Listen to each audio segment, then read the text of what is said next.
Salut tout le monde, j'espère que vous allez bien. Je m'appelle Paul Sita, je suis un étudiant congolais vivant aux États-Unis. Et dans cette vidéo, nous serons en train de parler de la plus grande mine jamais exploitée au monde. Mais avant de commencer la vidéo, j'aimerais juste vous donner une petite devinette et j'aimerais que vous puissiez mettre la réponse au niveau des commentaires. Et à la fin de la vidéo, je donnerai la réponse à cette devinette. Voici la devinette. Je suis un pont qui mène à la connaissance. Les penseurs me traversent, mais les insensés me fuient. Qui suis-je? Je répète.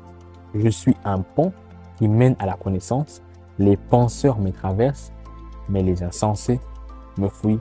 Qui suis-je? N'hésitez pas à mettre vos réponses au niveau de commentaires et je prendrai plaisir à les lire. Et à la fin de la vidéo, pour ceux qui resteront, je donnerai la réponse à cette question, cette devinette. Alors, comme je le disais tantôt, qu'aujourd'hui, nous parlerons de la plus grande mine jamais exploitée au monde. Elle est tellement vaste, tellement profonde, que pour peu qu'on creuse, on en ressort enrichi. Plus que même les mines standards. Pour ceux qui sont déjà peut-être éveillés, l'auront déjà compris de quoi je suis en train de parler. Mais si vous n'avez toujours pas compris, continuez cette vidéo. Pour nous remettre un peu dans le contexte des mines et tout, depuis les années, on va dire depuis le 18e, 19e, voire même 20e siècle, les grandes puissances affirmaient leur puissance en possédant des grands gisements miniers. C'était la course à la ruée vers l'or, comme on l'a défini. Les grandes puissances affirmaient leur puissance en possédant des mines et en les exploitant. Et cela a même contribué largement pour les pays possesseurs de ces mines durant les guerres parce qu'ils avaient les ressources pour exploiter et créer de plus en plus d'armes pour assuivir leur pouvoir. Mais malheureusement, cette course à la ruée vers l'or a bien pris fin. Mais pourtant, ce qu'on constate, c'est qu'elle a pris fin, mais les pays qui en étaient possesseurs, qui étaient possesseurs de ces mines et qui jouissaient de cette ruée vers l'or, sont toujours pour la plupart riches économiquement et politiquement. Qu'est-ce qui justifie cela? Justement, c'est parce qu'il y a eu une transition. Pour la plupart de ces pays, ils ont effectué une transition de la mine classique vers cette nouvelle mine qui est de plus en plus grande et riche en ressources que cette première. Je ne vous prendrai pas le suspense pendant longtemps. Cette mine est appelée la connaissance. Pour l'avoir possédée, des pays comme la Corée du Sud sont passés en moins de 100 ans des pays extrêmement pauvres, moins riches même que le Kenya à l'époque, à pays qui a multiplié son PIB par habitant de 270 fois, quittant de 92 $ à 24 950. Vous l'aurez compris, c'est un minerai, c'est une ressource, c'est une mine qui propose des ressources inimaginables. Et comme je l'ai dit tantôt, pour peu qu'on creuse, on en ressort enrichi. Et comme je le disais, les pays qui possédaient ces mines classiques à l'époque ont fait cette transition vers cette nouvelle mine de la connaissance. On a pu le remarquer des pays comme les États-Unis qui à l'époque pouvaient être fiers de posséder de grands puits de pétrole, maintenant sont fiers de proposer leur dernière nouveauté technologique. Et nous l'avons largement vu au cours vers la fin des années 90, 80-90, comment les États-Unis a su influencer, impacter le monde avec des produits technologiques qui sortaient de out of nowhere, comme on le dit en anglais.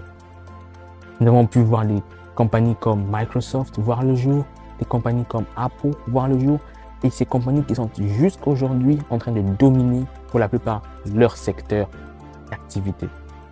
Et donc, on comprend par là que c'est une mine non négligeable.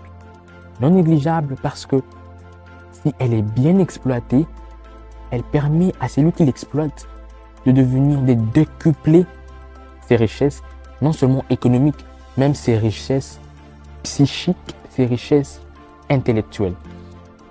Et donc, je nous invite, nous, Africains, à investir de plus en plus dans cette nouvelle mine. Parce que contrairement à d'autres mines classiques, elle est accessible à tout le monde et ne requiert pour la plupart aucun frais, aucune dépense, si ce n'est que la dévotion, la passion et le temps accordé au développement de cette mine qui est la connaissance. Parce que largement au XXIe siècle, il a été démontré que n'importe qui, partant de n'importe où, est capable non seulement d'acquérir une connaissance, mais de la faire monétiser et de devenir de plus en plus intelligent, de plus en plus riche avec cette même connaissance. Des entreprises comme Microsoft qui ont développé de produits qui n'existaient pour la plupart pas, ont pu créer un système de licence qui fait que chaque ordinateur vendu ayant le software de Microsoft paye à Microsoft la licence pour installer ces systèmes dans ces ordinateurs-là.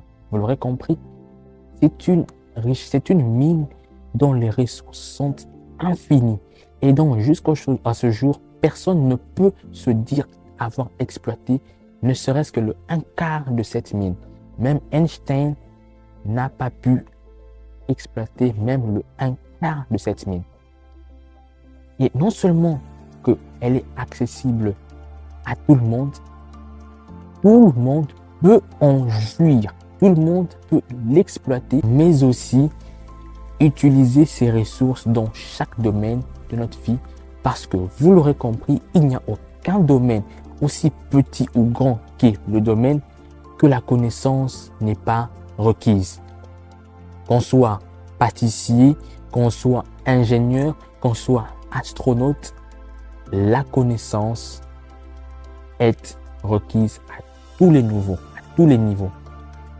Et je nous invite fermement et largement à investir dans cette connaissance afin que l'Afrique comme continent puisse proposer aussi des solutions novatrices dans un monde en pleine concurrence des solutions technologiques.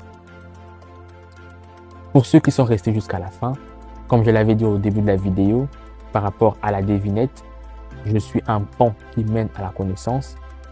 Les penseurs me traversent et les insensés me fuient. Qui suis-je? Roulement de tambour. Pour ceux qui sont restés jusqu'à la fin, la réponse est la réflexion.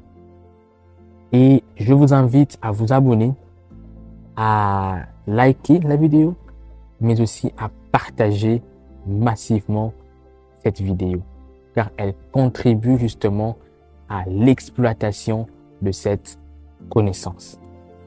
J'espère vous revoir prochainement. Ciao!